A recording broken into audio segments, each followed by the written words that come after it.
सातारा जिल्ह्यातून प्रसिद्ध वजराई धबधब्याजवळ आज भीषण अपघाताची घटना घडली आहे।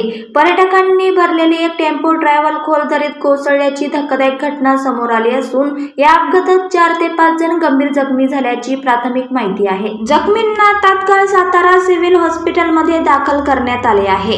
ही टेम्पो ट्रॅव्हल कोल्हापूरवरून वजराई धबधबा पाहण्यासाठी आलेल्या पर्यटकांची असल्याची माहिती मिळते।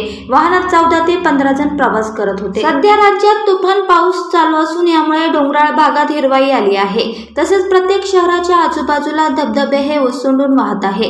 याच धबधब्याचा आनंद लुटण्यासाठी लोक जात असतात। हाच आनंद लुटण्यासाठी कोल्हापूरचे काही पर्यटक हे सातारा येथील वजराई धबधब्याला गेले असता तिथून परतत असताना हा अपघात झाल्याची माहिती आहे। मिळालेल्या माहितीनुसार कोल्हापूर येथील 14 ते 15 जण पावसाचा आनंद लुटण्यासाठी गेले असता परत येताना कास बामणोली परिसरात घनदाट धुके असल्याने ड्रायव्हरला वळणाचा अंदाज न आल्याने वाहन दरीत कोसळलं। यामध्ये 14 ते 15 जण हे जखमी झाले असून या सर्व पर्यटकांना सातारा येथील सिव्हिल हॉस्पिटलमध्ये दाखल करण्यात आले आहे।